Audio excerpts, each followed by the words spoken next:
Hey everybody, welcome and thanks so much for joining us. On today's episode of conventioNOT, Ryan and I chat with Dr. Susan Tamasi, the Program Director of Linguistics at Emory University. What does that mean? That means Susan studies the way people talk, specifically in the English language.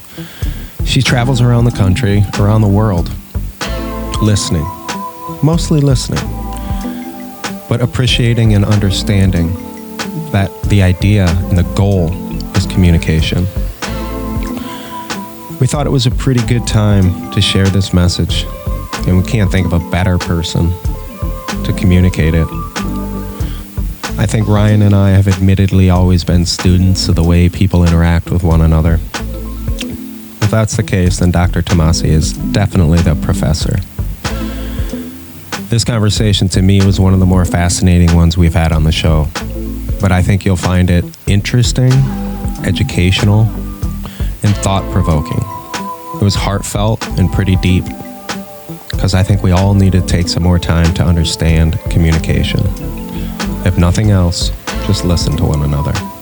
On that note, sit back, relax, check out this episode with Dr. Susan Tamasi.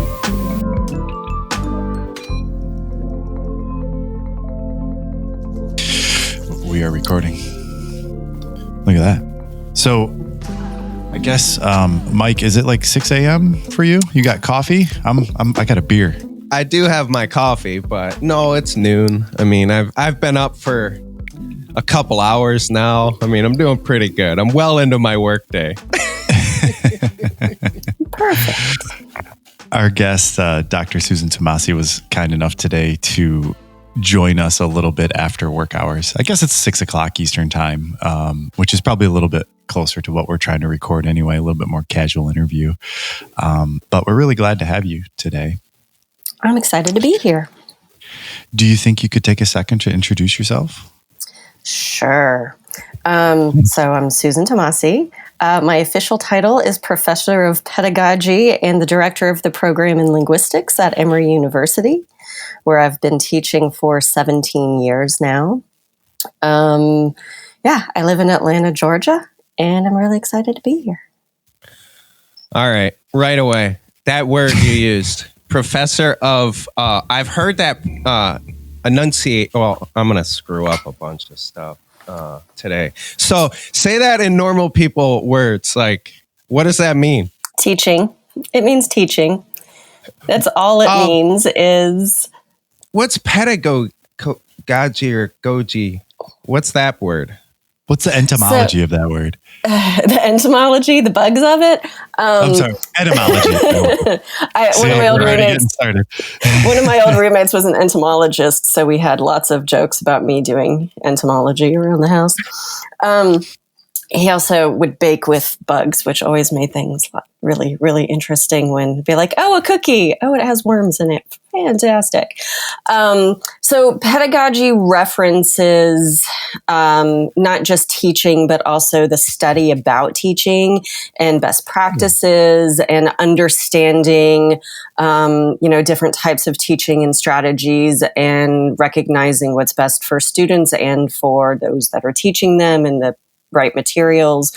So I don't actually do research on teaching itself, but the position that I have is teaching focused as opposed to research focused. So that's my title. So how long have you been at Emory for? 17 years. I just finished my 17th year. Congratulations. That's quite a tenure. Does that include your time as a student? No. So that was an additional 4 earlier on. So I went to Emory in the early 90s, fully dating myself now. And then I left and I did a great little stint in the marketing in the music industry and realized that it sounded super cool. And I absolutely hated the work that I was doing and I hated where I was and I hated everything about it. So I went back to school for the thing that I started drawing Venn diagrams and realized that I was really interested, like what drew me to music was youth subcultures and how communities interact with one another. And I had been a Russian major at Emory, so I was, also interested in language and how that comes across. And how it connects to community and society and identity. And so I started drawing all these Venn diagrams and realized linguistics was in the middle. So I went back to school for that. And 6 years after that, started teaching at Emory because one of my old professors needed somebody to come in and help with the program. And I just basically stayed until they kept signing my contract so I wouldn't leave. That sounds like such a simple approach, but sometimes they don't just show back up every year. I mean, clearly you're doing something pretty productive in your time there.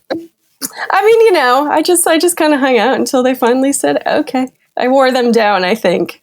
Or, I put in so much blood, sweat, and tears that they finally said, all right, we get it. We get it. You can have this.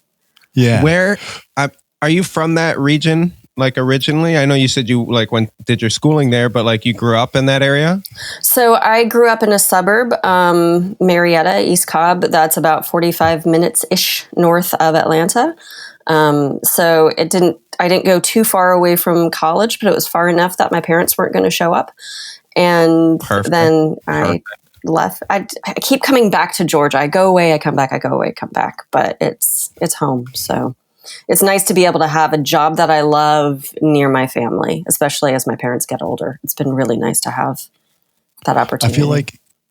I feel like the time, in full disclosure, Susan and I have known each other for a few years, but I feel like that time, from what I understand around Atlanta, that let's say basically from the time that the Olympics were announced that they were coming to Atlanta to the time with which you're talking about, you go to college and you go through there, that it becomes kind of an urban epicenter. Was that part? I mean, certainly that's part of your formation as a young person growing up in around the city that it is, but was that part of what dictated your career somehow? I think it might have. So what dictated my career in terms of where I ended up was the fact that I came from a family from New Jersey and was raised in the suburban South. And so the idea of how people sounded and what language that they used was something that was talked about a lot around my household, or, in terms of either making fun of people or just the families. Just like dialect, right? Yeah. Okay, yeah. So, that's what I do. I actually, my focus now is looking at the attitudes and perceptions that people have about dialects in the United States. So from there's a direct correlation. But it was also that I grew up in a suburban environment. I came into the city a lot. I had lots of interactions with people from around the country. Around the world a little bit. I was kind of somewhat isolated in that, we had some international students and stuff, but it wasn't nearly what I'm around right now. But it was that experience that, you should travel and that you should see people in places and meet different types of people. I think that was the setup that allowed me to kind of see positivity and identity and diversity and kind of explore that throughout my life, both professionally and personally. Holy shit. I'm so fascinated with what you do. I'm sorry. I'm going to be, this is going to be awkward because I'm going to throw some questions out there that may make me sound really... I hate being ignorant. Obviously, I hope everyone hates being ignorant, but there are just some things that, I don't want to sound ignorant with any of my questions, but you will not. I do something that's really weird that most people have. People are like, what do you do for a living? I'm like, I'm a linguist. And everybody just goes, they have no idea what that means. And that's fine. And I love talking about it. Also stop me and ask questions if I skip over something, because I talk about this all day, every day. And so judging how much detail to go into is one of my problems. We'll let you know if it's too much jargon, but I just love that this is such a tangible topic, right? Unless you've never left your little county lines, you've heard some folks say the same words in a different way, and I don't, I love that you're able to trace that back to, like a young age. You had that, whether it was an interest or just the ongoing kind of joke in the house, all right, can I say this? Like, your family's from New Jersey. So do people in New Jersey think their accent is the norm and everyone else talks funny? Like, is that just the natural? So the answer to that is, generally speaking, people think that whatever they sound like or whatever people are around them sounds like, that's exactly what everybody should be speaking. And in fact, we refer to this in some instances when people are pretty secure and confident about their own speech. We call it linguistic security. Michigan tends to have the most linguistically secure people. People are like, oh yeah. Yeah, that's not a good thing. I know that everybody will say that. They're like, I don't have an accent. I'm like, yes, you do. New York, New Jersey, and the Southeast are 3 areas in the United States that have pretty heavily stigmatized dialects, ways of speaking that are talked about pretty openly in the media. Growing up, I thought, okay, well, I mean, I'm Southern and I have some parts of my speech that are Southern, but I don't sound like those people over there. Those are the real Southern people. So there's definitely a stigma that's really well known. So it wasn't that like my family in New Jersey necessarily thought that they had the best speech, but they didn't necessarily think it was that bad. And my family in Georgia, same thing. Or they're like, oh, there are people that are worse. And I understand the perceptions of that some people think it's bad.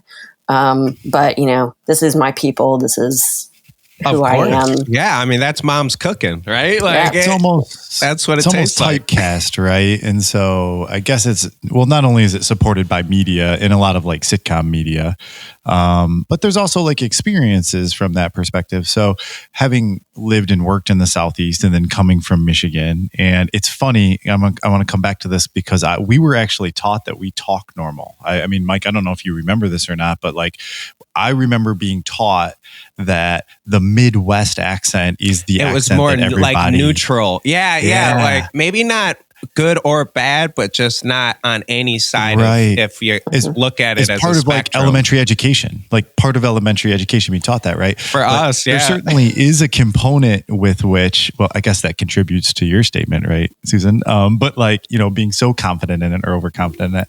But there certainly is in the Southeast or in the Northeast, and this is kind of a question, like, you really can diagnose where somebody is from, I think, a little bit easier than you can, let's just say, west of the Mississippi. I don't want to be so bold as to say, why is that, right? Because that could, I'm sure, be a huge answer. But could you give us some indicators on like how that ends up happening? Can we just include, of those 5 cities you mentioned earlier, can we include Boston in there? Boston isn't one of those major, Northeast. East. So there are a couple of things to talk about. So the way that language works is language is always changing and transforming, and it always works to meet the needs of its speakers. And as one of the things that happens all the time is, there are very few universals about language. The universal is that language always changes. And now what happens is language will always change at different times in different places and among different groups of people. So why do people in England sound differently than people in the United States? Because people picked up and they moved over and they planted here. And then these 2 sets of people change differently over time. And so now we have 2 different ways of speaking. Variables. Yeah. Yes. And so as people come together and split apart, their language continues to change. And so the people that split might sound like them for a little while, but then they'll start to sound a little bit different. So every place in the United States has, to some extent, and it depends on how closely you want to look or where you want to divide the lines, everywhere has its own accent, everywhere has its own dialect. And I mean, in my class, I draw lots of maps and have, people moving across the country and saying that what happened was on the East Coast of the United States. So the places that were settled by English speakers earliest. These are the areas: Boston, New York, Charleston, New England, Savannah, Richmond. These are all the places that had their language set before the American Revolution. It's changed over time, but like that was in place. Now what happened is, as those people moved west, this is my moving west. As people moved west, they all started to interact with one another. So on the West Coast, 50, 60 years ago, everybody kind of sounded a lot alike compared to the people on the East Coast, which still had those pretty distinct differences. Now, what's happening is in the last 20, 30 years, we're watching as the West Coast is changing as well. Northern California sounds different from Southern California. The Pacific Northwest sounds different than California. Okay. And one of the most interesting things that's going on right now that we've been able to track for the last 50 years is there's a shift in how people are speaking along the northern part of the U.S., and it's happening just in cities. It's happening in Detroit. It's happening in Milwaukee. It's happening in Buffalo, in Minneapolis, St. Paul, Chicago. And so those areas that used to be considered just like the common standard American speech, actually people speak more differently now there versus the rest of the country than they ever did. So now that's an area where I can actually pick out somebody from Michigan a lot easier than I can pick out somebody from most places in the United States anymore. Man, I could speculate all over that. I wonder how much digital communication, and therefore, so like if I communicate digitally all day, do I become more nucleic in the way that my localized accents affect me? If that makes sense, right? I don't know. It's a cool subject, man. Yeah. I'm sorry, but so there are two sides. So people always say, well, I mean, and this happened with radio, it happened with TV, it happened with the internet. Oh, with X technology, people are going to start sounding more alike. What happens is that doesn't happen. What it does happen is you understand more people because you're used to hearing them. Like a standard British dialect, we have no problem hearing now because we hear it all the time. You're interacting with more people. You're hearing more people than you would have never heard before. It's not necessarily changing your speech a whole lot because it's still only a small part of what's going on. And you don't interact with the radio or TV. You kind of have to have that interaction for it to affect you. So people would always say like, oh, the United States, everybody's going to start speaking the same. We're actually speaking differently from one another. But these types of communication systems does allow us to have influence from people that we wouldn't expect or that we wouldn't have had before. I just have so many. I'm going to answer one of the earlier questions that you guys had. The reason you were taught that you had like the standard best way of speaking was when we decided to create a media standard when TV and radio were happening, 30s, 40s, 50s. They went to the Midwest and wrote down what people sounded like and said this. And actually, you can still find that booklet. It's the NBC standard.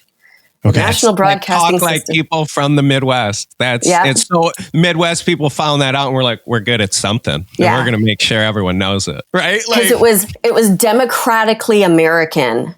The East Coast, nobody knew what was going on in the West Coast. The East Coast had too much kind of reminiscence of previous times. It makes sense. I have just so many, because like I admitted early on, like once you started getting into this, I just have so many like entertaining anecdotes over the years that are very specific to this topic, but they're all related to travel. And like what you're saying earlier about, the change in the language and, the further back the roots go, the less altered it has been over time. And I didn't even think about like West Coast. I mean, and the fact that you say now there are starting to be, like pockets of very different language along the West Coast. Like that makes sense. You know what I mean? But it's just the 30 years from now, people from Oregon are going to sound completely different than people from San Diego. And like, to me, a kid from Michigan, maybe not. I mean, I don't know. That's probably in an extreme, but the idea that you can pick that up, that's such a unique, like I love when musicians talk about just noises. You know what I mean? Because it's like, what are you talking about, man? There's no beat. Like, that's a streetcar, but you must just hear noise, human noise in a very different way. I was going to say beautiful, but there's probably so much going on. It's all beautiful. I love it all. I recognize, like, I notice a lot of it. I don't notice a lot of it because I don't want to work all the time. Like, there's sometimes you just turn it off. I've been out at cocktail parties and somebody starts talking about something. I'm like, ugh, can you guys make me not, like, I don't want to work right now. Do we have to talk about this? And they're like, oh yeah, you do this for a living. And then they start asking questions. I'm like, okay.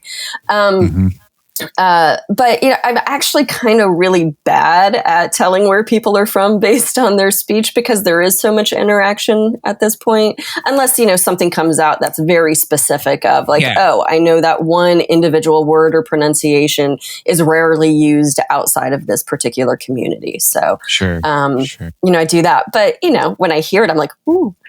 And my husband is like, ugh, really? You're going to pick up on that? I'm like, yes, I am. So this might be a little bit of a good pivot point, right? And so, as we talked, the show is about both. And since you mentioned your husband, one of the things that has always infatuated me about you guys is that you are constantly in a pursuit of education about people and in a constant pursuit about education around the world, actually. And I know that's a big part of the way that y'all invest your resources. Like how I use y'all there. It almost comes off the tongue as if I don't say dollar. Ultimately, I know that you guys invest your dollars and your resources, more importantly, in experiencing this around the world. So talk to us a little bit about that, because not so much, in the academic format. I'm fortunate enough to see some of the Facebook posts and some of the beautiful pictures that Jamie takes when you guys experience this. But how does that help inform your travel around the world? He and I made a pact a while ago. I don't know, implicitly or not. I say we made a pact, but I don't know if we actually did. It was just a decision that was somehow made that we work too hard just to kind of hang around here, that when we have time off, and that's really when I have time off, because I have a very specific schedule as a teacher, that whenever I have any time off, so winter break, spring break, summer, that we go somewhere. And as we've gotten older and have had the means to do it, we go broader and broader in where we can go around the world. I was actually supposed to be presenting at a conference in Hong Kong this week. So that didn't happen. And I've never done Asia. So I'm looking forward to it next summer. The webinar is not going to be the same as going to Hong Kong. They said they didn't even try to do it online. They're like, we're just going to postpone it for a year. It's a conference that happens every other year. So they're just going to postpone this time. So it's just, and it's funny because I'm going to backtrack for a split second. Whenever I tell people that I'm a linguist, the inevitable answers that anybody gets who is a linguist, there are two responses. One, oh, I better watch what I say, which is kind of ironic since I'm the one who studies language variation and dialects and all of that. I'm like, I'm the last person to judge anybody's grammar. But what most linguists get as the response is, oh, how many languages do you speak? Oh, that's not the same thing. And that's just it. Like, everybody's just, because they also use the term linguist as translator, which is a totally different thing. And so when people say, how many languages do you speak? I'm like, one. I speak English. That's what I study. Yeah. I don't even study all of English. I study American English. And I study the history of English. So we travel so much. It's kind of funny because we're like, oh, you must, know all these languages and go all these places. And like, no, it's just kind of really nice to go someplace and not hear people speaking English for a while and just absorbing observations. Like, I'm not paying attention to what people are talking about, like if people are talking about politics or if they're talking about somebody's clothing or just like completely banal and inane, whatever they're discussing, I'm not picking up on that, it's not pulling me into that, which can happen around here. And I, don't try to be judgmental, but sometimes like, what are you guys talking about? Because I do eavesdrop a lot, but it just allows me to travel and just watch people and eat and drink and experience architecture and all of the beauty that's around and the amazing aspects of people, just by kind of not knowing and giving myself the opportunity to be aware of things that I'm not always aware of. So that for me is a key aspect of travel and being able to do that. So Ryan, I'm not sure if that really kind of got to what you were asking, but it did, right? I know because of some of our previous discussions that learning the language, I know you're not the person, and there are people like this who gain a benefit from deciding they're going to go somewhere, and then there are a lot of modalities now. I think you could teach yourself a language to be able to survive that. And so, maybe 5 years ago when I learned that this was something that you all invested resources in, right? Because affordability hopefully changes for all of us, right, over time. And that's what we want to, so many people spend every waking hour working on. But the possibility of going somewhere with your kind of background, I mean, I think almost, I don't like the word assume, but I think that a lot of times it would be assumed or typecast that somebody like you would be going there to know all of the language, to immerse yourself in that. And so that to me always struck me as one of the like magical parts about knowing you all as a couple, you as a person, because it wasn't about that. It was about the way that that informs how you like take in all of the art. You mentioned the architecture and, the pieces of the creativity in the areas you go that draw you. And so there's no shortage of that here in Atlanta, but it's not like it's just too much English speaking, though. She needs to be. She needs to go somewhere non-English speaking. Just no, it's fine. I love traveling around the U.S. as well. It's just really nice. So, as you said, like it's seeing and experiencing a different culture. Language is definitely a part of that, but it's the bigger aspect that I'm interested in as well. And like, so we learn at least some phrases. I know probably how to ask for a table for two and order a bottle of wine in a good dozen languages at this point. So, we get that down before we go places. Both of us will have kind of some of the basics, and we've studied languages that allow us to at least get some of those general interactions pretty well. We can kind of work some things out. And I've never been to a place yet where I didn't know the alphabet. So that's helpful too, like being able to read signs and plaques and things like that. If you went to Hong Kong, you would have known the alphabet? No. So I have a year but in Hong Kong, I mean, English is an official language. So Hong Kong, actually, I'm not really worried about. But and then, my job also is to learn when we rent a car. I have to learn all the traffic rules of that country. That's my job as we go over places. So, we'll learn a lot and we have part of that, but we also recognize that we're getting this much of the culture and this much of the language. And instead of going back to the same place over and over again to get a deeper understanding of that, we've made a choice to keep trying other places. So, I mean, we recognize that we're getting surface level discussions and observations with people. But, it also allows us to have a much broader view of the world. So, man, or at least what I think is a broader view of the world. I don't know if everybody agrees.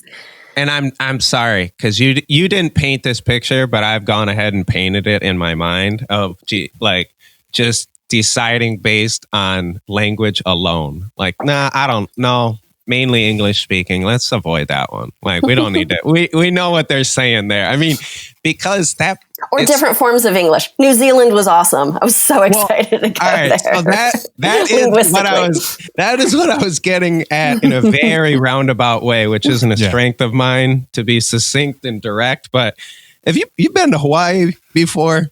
Yes, once. Okay.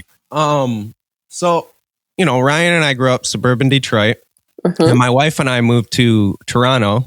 We lived in Canada for 8 years, and where I was often asked, like, are you from the South? And I would often have very entertaining conversations with people about how I said hockey and things like that. And then I moved to Hawaii, and I had never really lived in an area where there was what's the right term for a severe alteration of English? I mean, I know what they call it here. I will go one further. It's not a severe alteration. It's such a severe alteration. It's an interaction with other languages. It's a totally different language, Pidgin. It's right? It is. So you have Hawaiian English, but you also have Hawaiian Pidgin English. It's a totally different language. And it is, to me, it's a thing of because I'm the type of person, like, I just love differences in people. Like, that's something ever since I was a little kid. My parents would be like, Michael, you cannot walk up to strangers and ask them about their hair. I was just like, but I'd never seen someone with hair. So I moved out here, and I'm lucky enough to have met a variety of people, including quite a few fishermen. And one of the things that I love and respect the most about a lot of the guys that I fish with is the fact that they can turn it on and off. So they will speak to me and clean, because they have their 9 to 5 jobs. They're not on the boat all the time. Guys I fish with, they're nurses, mechanics, a variety of things. They speak to me in plain English, and then they turn 90 degrees and speak to the other guys on the boat in a language I cannot. I might pick up like a 10th. I kind of get what they're talking about, but and I love it. I just sit back, and there's times where they're like, Mike. And I'm like, what? They're like, we're talking to you, man. I'm like, whoa, you got to slow it down or use some directional point at stuff. And it's just the best ongoing joke. I mean, I can guarantee half the time they don't know they've switched. It's just, this is the way I talk to this person. And so this is how I say it when I'm talking. I think sometimes they do. I think it's such an incredible ability. Because I imagine my buddy at work as a nurse, and he's talking to the doctor who graduated from Washington or whatever. But then he's got to turn around and talk to this patient. And a lot of the times the patients, and there's communities here in Hawaii where that's all they speak at home is Pidgin, right? So I cannot communicate to that patient to the same ability that my buddy can. You know what I mean? And absolutely. Much more, usually way quicker too. The thing I love about Pidgin is that that was 3 sentences you just smashed into 2 words.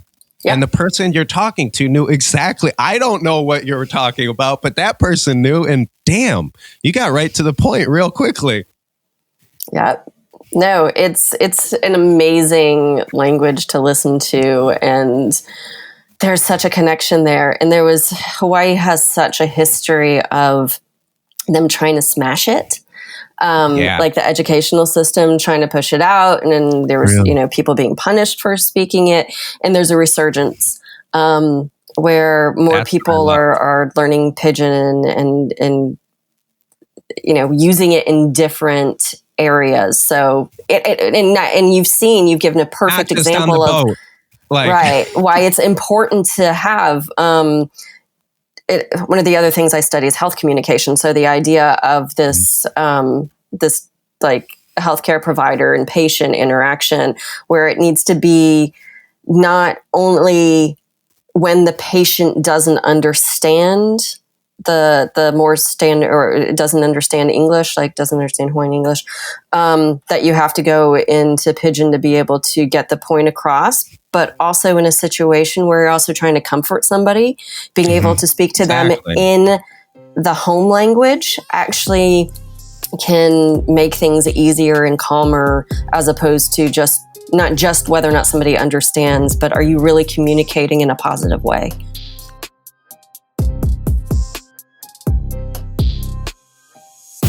Do you ever wonder why Mike and I spend all these hours talking to people? Well, mostly it's because we're curious. Secondarily, it's because we like to share the stories of people as we learn how to become better journalists. In order to help us out, we would love if you take a second and give us some feedback on your podcast channel. Just pause the episode, go and write us a review. Give us as many stars as you want. We'll love to read it.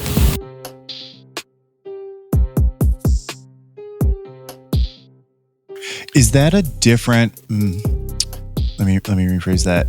What is the learning approach to something like that when you are, let's just take the physician example, right? Because, in a lot of times, unless you are from that place originally, you're coming back there to work in that area.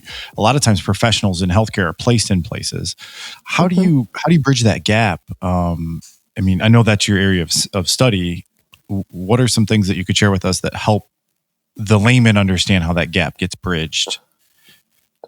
Well, one of the things that happens is medical school does everything in their power to train doctors how to think and speak like other people.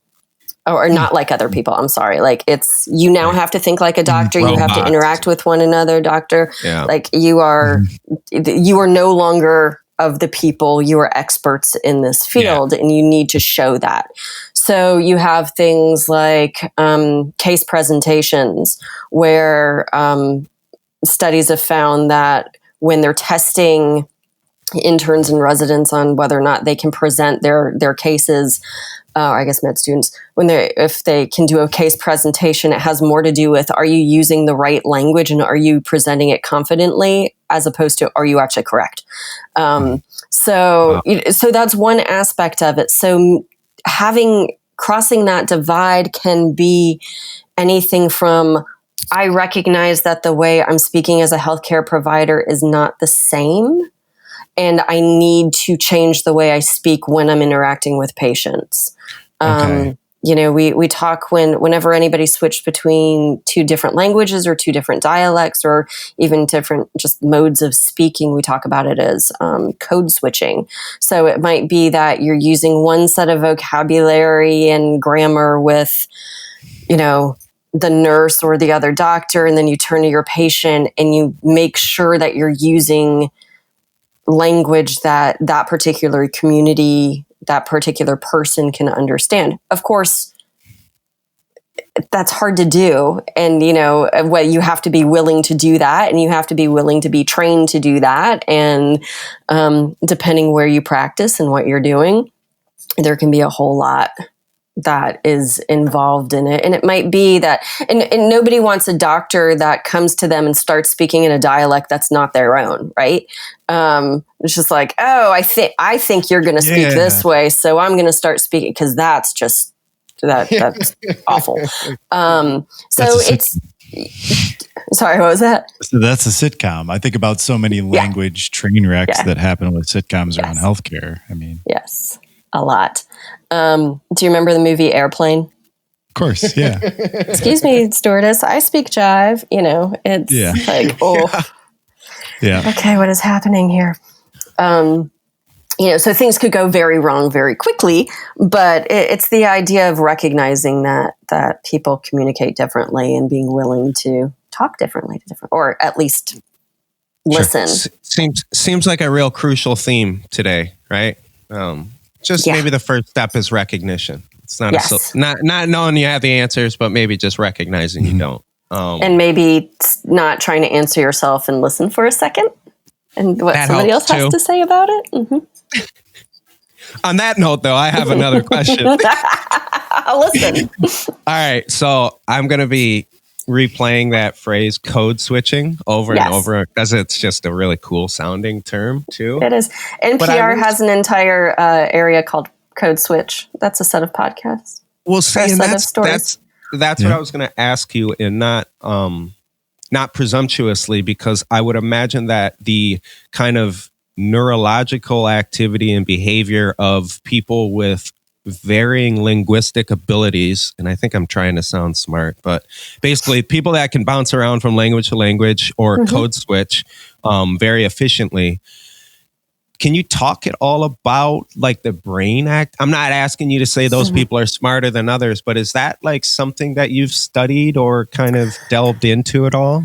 I haven't. There are lots of people who have. And I mean, so the example of what where you're giving on the boat of your friends talking to you and then talking, oftentimes when people are switching between two languages or two dialects, they don't really recognize they do it. They just, when we're speaking, we go for what we think is going to be the best way to communicate. And we try to, there's a thing called linguistic accommodation where we want to speak like the people that we're talking to, even minorly, because it shows a social connection as well. Yeah. So, I mean, language is stored generally in the same place, and I don't know enough about what's going on in the brain with multiple languages, but you can access it from kids before they have any idea how to tie their shoes. They're able to switch between multiple languages perfectly without even thinking about it. And it's actually better if you're not really thinking about it. You just automatically go back and forth. And sometimes you have to make a decision, like if you're in a place where it's a bilingual place, but that there are different attitudes associated with different ways of speaking. Yeah, do you approach somebody you don't know, and do you start speaking the language that if both of you speak it might connect you as like the local language, but it could come across as like, I don't think you know this well enough, so I'm going to talk down to you. And there's do it lots poorly, right? Yes. So, I mean, there's a lot involved. Oftentimes, people switch between different languages when they get very emotional. There's certain things that they will automatically say in one language or one dialect versus another. Gotcha. I know a couple Spanish words quite well. My wife is the daughter of a Mexican woman, and they're not like "I love you." It's not. I don't know any of those ones. Nope. It's one of those abilities, though, that I think when you hear about someone, I'm thinking of like a Jason Bourne, but that's like a stupid example. More like some traveling business person who isn't overly impressive, but can like hang in 5 different languages. To me, that's like maybe a fault of my own. That is so exotic and amazing to me that I automatically place that individual's intelligence at like such. But I think that's because for me, there's nothing more important than being able to talk to other people. And like, it's a prejudice of sort, right? Exactly. Like, I don't think that ability necessarily equates to like, that person he might not know how to add, or she may not have other. Can't read in any of those languages. Like, so that happens. Like some people are just like. Sometimes people get elected. You can imagine. From time to time. Well, one reading is a very, very different skill. Different. But yes, right. Yeah. Let's get into that one in a second. No, absolutely. So there's a joke that says, what do you call somebody who speaks multiple languages? Somebody who's multilingual. What do you call somebody who only speaks one language? American. Yeah. Yeah. No. Well, that's the reality, right? So you saying that somebody going around speaking 5 different languages is exotic. For most of the world, that's just their daily basis. You have to speak. Most communities around the world speak at least 2, usually 3, and more languages for interacting, because you have small communities that have historically spoken languages, and as people move around, you speak with them. So that's like multilingualism is actually the norm. We're weird in not speaking multiple languages normally, but it also, for us, we have this idea as Americans that's like, oh, well, you must be really smart to be able to speak multiple languages. You must be like a secret agent or something, And and the idea of like, but how do you speak 5 languages, but you can't read anything? Like for us, there's a disconnect, but that's a pretty normal Like way of the world. if you grew up in The Hague, you speak four languages, Oh, yeah. right? Absolutely. Like, you might not have graduated high school, but yeah, you speak four languages. Like and that was my experience in Toronto. Is it's a matter of need, right? I mean, not a lot of people learn a whole new language just for vacation. But when you move there, about 30 days in, you get tired of asking for the same thing every day, right? So you learn what the next thing is, and it's such a cool topic for me. I could go on and on and on about this. I do this every day for the last 20 years. And as a teacher, I pull more people into my world. I'm like, come with me. Come talk to me about this. I can imagine that this is going to be a multi-part interview. I talked to Susan a little bit about like our asking the expert type discussions, for our listeners. They've heard a couple of them now, Mike, where we're taking a little bit different angle above and beyond just the interview components. But there's this like initiation thing that you have to go through. You have to be interviewed before we get into the expert part. So I could do this. I know we're getting close to our hour here, but I really, if I could, I want to ask like one real final question, at least from my camp, which is, it's no secret to most of the people who are listening now that we have this time in what started in America with the world that is relative to race and brutality in what's going on, right? And so this show is not about that. And, we are an episodic show, meaning that we talk a lot about things that we hope could be published for years on end. And it's an autobiographical type of an interview that we're hoping to achieve today. But when you think about unity across the world, and you think about how language affects unity, myopically here in the United States relative to, the current exacerbation has to do with police brutality and this ever burning, very true difference in races in the United States and difference in socioeconomic ways that works out in your life. How does language save us? Like, I don't want to make it so prophetic, but like, how does that help? Like, how do we become better partners to each other, better tribes as groups to other tribes, to let language start to develop peace in this world? I love this question. This is a phenomenal question. And I do think language can save us, but I'll also switch it a little bit from not just language, but communication. So it's the idea of being willing to talk to people. And right now, what's going on in the United States, being willing to listen and not passively listen.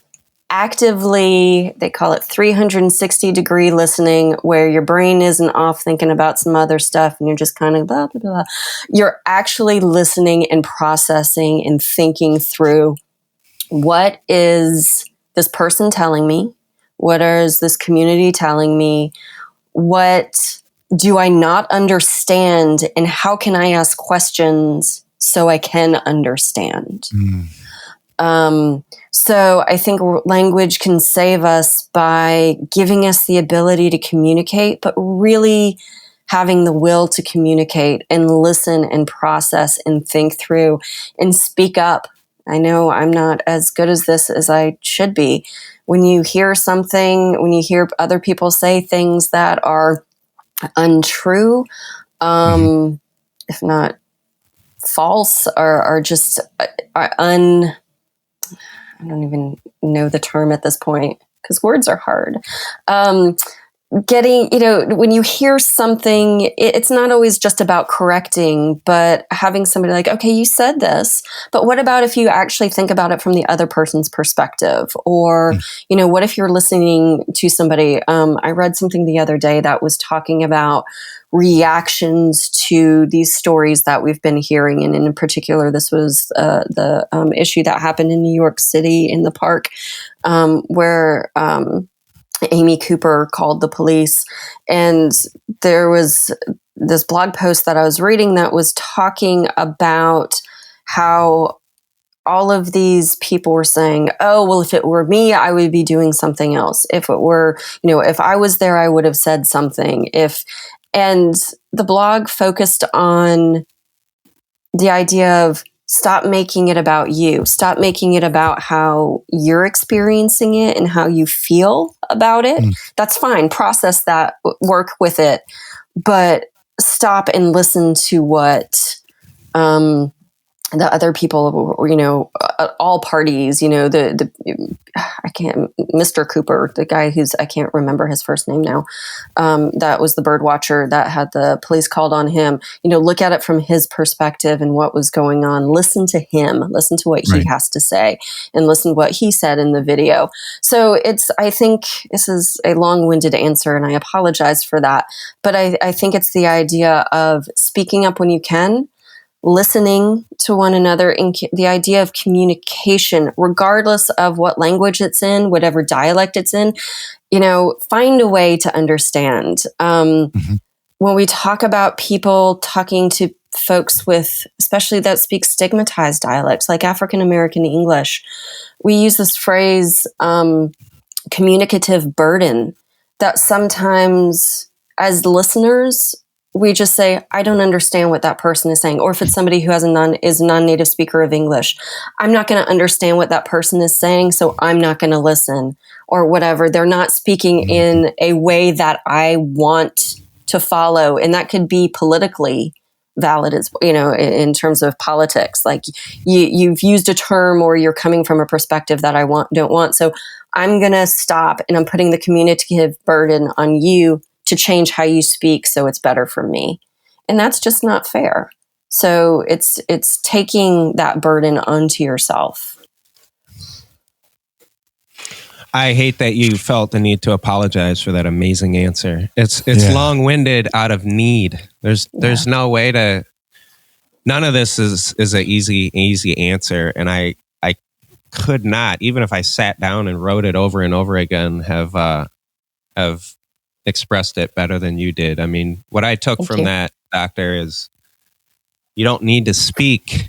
The most important part of communication isn't what comes out of your mouth. So just shut up and listen. That's the best place to start, is just listening, and compassion and greater effort on all of our parts. The communicative burden, another amazing term.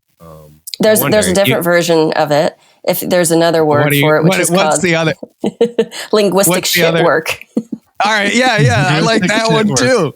No, I'm not surprised that you guys have very good phrases. But how tragic is that? And what's messed up is, like, embarrassingly, I think we all need to just get a little bit better at this.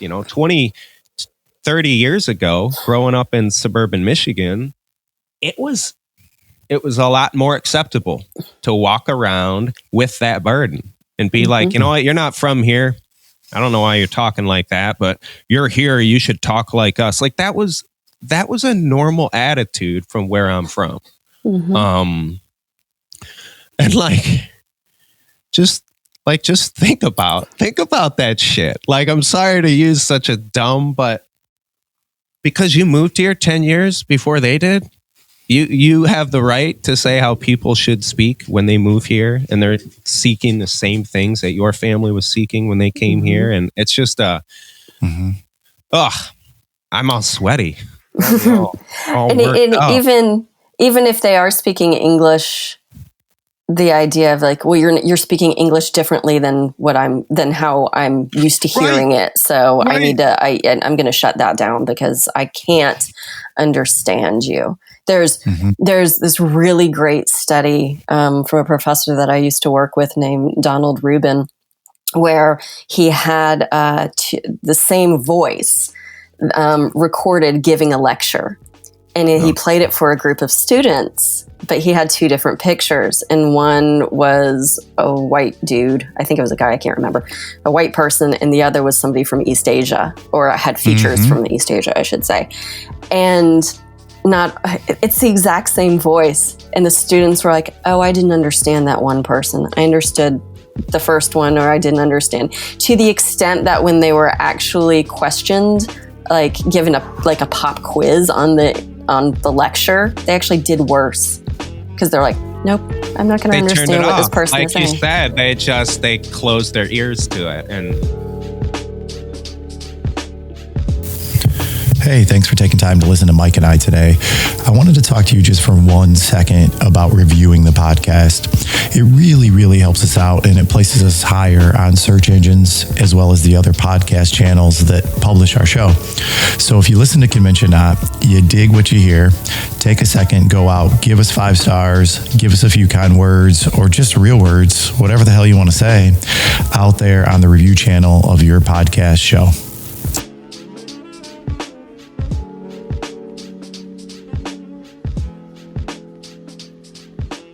I feel like those are the things that we should know more about as we figure out how to bounce out of this like outrage culture. However, whatever that means to you, because that in its own right is like this incendiary term, right? Like everybody else is outraged or I'm outraged or whatever. But ultimately, I feel like combining your answer to the first question when you say, in summary, like, listen, stupid. The reality is that it's what gets communicated. And if you don't pay enough attention to what's trying to be communicated, it's quite possible that you could inform yourself incorrectly. And here are the examples. I mean, not everybody will be able to maybe identify with an example of a lecture in a classroom, but most people probably would, because that is such a distinct thing that I think that almost all of us could identify. When humans are frustrated, at least in my experience, and this, is what I do, is we reach for a lifeline often to justify our frustration. And if we can cling to that lifeline and that lifeline is incorrect, then it doesn't really save us, right? It sometimes it occludes us too early. And I wish more people could really approach life with such an open-hearted, perspective. I think that probably requires being open to them when they're young and when they come to Mike, like you said, when you're new to the place, so that those occlusions don't happen. Another good example of that beyond the lecture example is customer service calls or tech calls. That a lot of people have, that they just keep hanging up until they get somebody that quote unquote speaks American. They're like, this person will not be able to help me. Right. That's a real thing. Like, speak American. Like, what a beautiful, if we could just get a name and address of everyone who ever uttered that phrase, I would be comforted by that.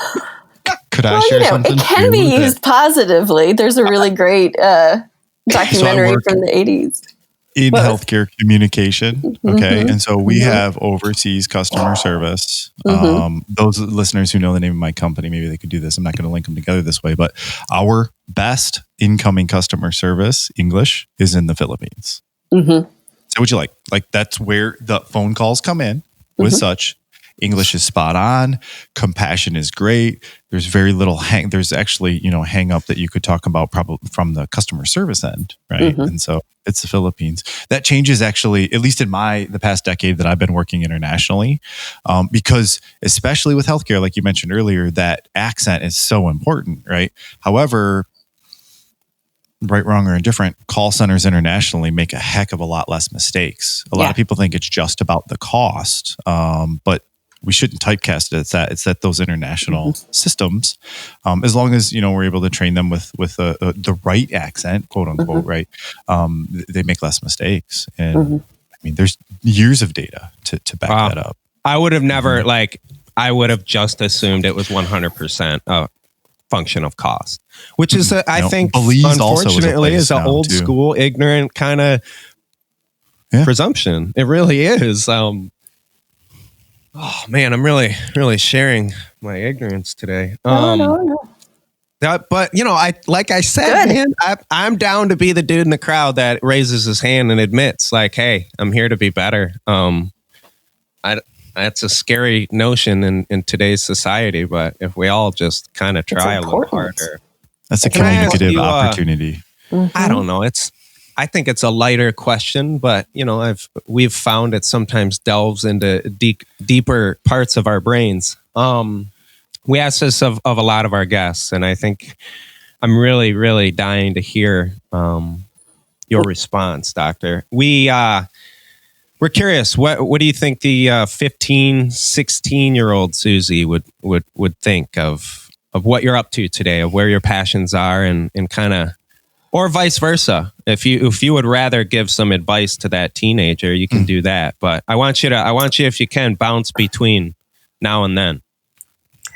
I think 15-year-old Susie would be surprised, but really pleased with, at least with like the work that I'm doing and where I ended up in terms of a career. The fact that, me making a couple comments about my mom's accent and the fact that my cousins made fun of me for using y'all. It's like, wait, you turned that into a career? Good for you. You've written books on that topic? That's awesome. I think I would be proud of the work that I've been able to do to get people to think about things that they haven't thought about before and think about diversity in ways that they overlook oftentimes. I mean, we didn't throw around the word diversity so much when I was 15 and 16, sure. But I think that type of thing was in the back of my mind. At that point, I was interested. At 16, I was starting to get interested in the idea of travel and other languages. Okay. When I was 16, maybe 17 when I started studying Russian. Which is what I majored in college. Still can't speak it, but that's what I majored in. So I think the fact that I would say, oh, you went with that, but turned it into something different. I think I would be disappointed in the fact that I can't speak Russian fluently or I can't speak Italian, which is what my family historically speaks, that I couldn't speak that at anything fluently. I think I'd be like, really? You've had this long? You couldn't have worked with that. But yeah, but the idea of me being a teacher and a researcher and an academic would have shocked the crap out of me because my parents didn't go to college. I didn't know anybody who was a professor. I had there was no experience that would have made me think like, oh, teaching is the right role for you. And even when I entered a graduate program, I wasn't even thinking about that. I just wanted to learn some more. So I'd be really, really surprised to know that on a regular basis, sometimes daily, I get up in front of 100 people and talk about stuff. And I am perfectly happy doing that. I love doing that, actually. What could the 16-year-old version of you want more? You just said you're happy in your career. The smile on your face has only gotten bigger. The variety of subjects we've covered today. It's just, you mentioned something there that I do have to touch upon. Just that you forged this path yourself. And it's a common theme. A lot of our guests, I mean, it's called conventioNOT for a reason. But to me, just both of my parents are educators. My dad has his PhD in education. My mom got her master's in the 80s. But they're not engineers. They don't do what I do. And so I love that this was completely out of nowhere. And you didn't have anybody to look up to and say, yeah, that looks okay. I'll go down that path. So to me, you get an extra applause for, going out on this limb on your own and then making it awesome. Because there's no way people meet you and wonder if you're happy in your career and in your life because you exude it. And you're in the right spot. We get to spend a lot of like personal time together, and sometimes wine comes out and all that kind of stuff. And the nature of our sometimes, yeah, you're right. Sometimes the nature of our my wife Anna and Susan's husband, Jamie, we were able to share some of our observances about where we're good at each other, with each other, not at each other. But one of the things that is always so inspirational is about the way that continually becomes kind of like part of our conversation. I always think when we're in these groups of couples sharing a bottle of wine or whatever that might be, and I can't help but think that that's what dictates to like being able to open up into conversations like this today, or really the way that you do, being able to influence young minds. You know, I mean, we didn't talk a lot about that today because, well, there was no reason we didn't talk about it. We were learning today. But I know that that's a big part of what makes you tick, is to be able to have those relationships and to follow students getting into law school and making those, you know, next steps to influence the world. So I hope that someday we could get you to come back and talk a little bit more about that. I would. I'd love to. In the meantime, if I want to get a hold of you, or if there's something that there's kind of two questions. One, how do I kind of, you know, get a hold of you in the appropriate manner? But also, if I didn't want to get a hold of you, but I want to learn about a career, whether that be in linguistics or as an educator, where would I go? And then I'll wrap us up however we do that. But this has really been one of our better interviews. I really appreciate this today. Thanks, Susie. I've had so much fun with this. Thank you so much. My full contact information is through the Emory University website, the linguistics program there, and anybody can always reach out to me. Send me an email is probably the best way to do it. And I'm happy to answer any questions that people have. There are a ton of resources out there about linguistics and about careers in linguistics. I like to point people to the Linguistic Society of America, their website, especially folks that are starting school and thinking that they might be interested in studying linguistics. There's an entire area of why I major in linguistics, or what kind of fields can I work in if I study linguistics. The short answer, hint, hint, is everything. Language applies everywhere. You can apply linguistics to every single career.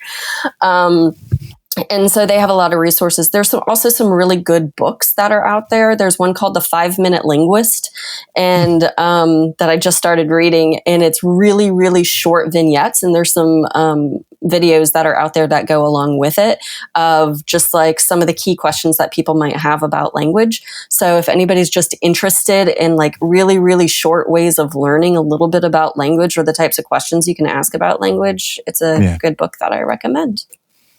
And yeah, what about the ones you wrote? I mean, are those worth recommending? Well, my textbook, Language and Linguistic Diversity in the United States, 2015 by Routledge, that we're working on the second edition. So that is available, and it is online. Amazing. And I have a new book called Linguistic Planets of Belief, which talks about Southerners' views about dialectal differences in the United States, and about views about South being. When's that coming out? So that's coming out in October. It was supposed to come out this month, but it's been postponed. I was pulled onto this project with Paulina Bounds and Jennifer Kramer, some wonderful, amazingly bright women. But yeah, so Linguistic Planets of Belief comes out in October. I can't wait to read that. That's awesome. I'm excited for that. That's my birthday month. So anything going on in October is going to be great. It's going to be great. Well, and great more to come upon this. And I'm going to be probably relatively certain that you two will meet face to face. But Mike and I are talking about a Southeast trip in the month of September, in which we will go throughout the Southeast as damn Yankees and experience the world. And everyone gets to hear us talk. Yeah. Hear us talk for a little bit. Yeah. Point, laugh it up. Yeah, can I plug one more thing before we go, just because of what us talking about with what's happening in the U.S. right now? We wish you would. The North Carolina Language and Life Project has just come out, or not just come out, last year came out with a documentary called Talking Black in America. Okay. And you can look it up online, Talking Black in America. I want to say it's talkingblackinamerika.com, but I can't remember. It is a beautiful hour-long video documentary that interviews people and talks about what Black language is in the United States, and its history and its development, and the social views that go along with listening and being a speaker of it. And for anybody that is thinking about how to listen and how to communicate, it's a beautiful time to watch this video. Okay, Thank cool. you. We'll Thank put a you link for out sharing there. that. We'll share that right away. Thank you. Yeah, we certainly will. Well, it's really been a pleasure. I'm almost sad to hear it go to an end, or at least I bet our listeners are, but there will be more. I would love to have a Ask Me Anything about writing a textbook. I feel like that could be something that would be really, really cool to be focused on from an expertise perspective. I'm really good at telling people how not to write a textbook, because I'll tell you exactly the process that I went through. All the obstacles you tripped on along the way, right? I always thought that parentheses tell the story anyways on the inside, right? So maybe you could help set those bumpers on the outside. So just to close us down, if this is your first time listening to us, if you found your way to us through Dr. Tamasi, we are conventioNOT, and we promote ourselves through our interviewees and our guests and so on and so forth. So please take a second. There are countless interviews out there that aren't similar to Susan's, but they are different. You will find many, many, many different types of careers, many, many different pursuits of happiness, with all of the diversity that we're talking about today, and different types of advice and so on and so forth. So please take a second, get out there, follow us on Instagram or Facebook or Twitter or LinkedIn or anywhere that you might go. We'd love to have you follow there. And we appreciate you listening today. Thanks, Doctor. Thank you guys so much.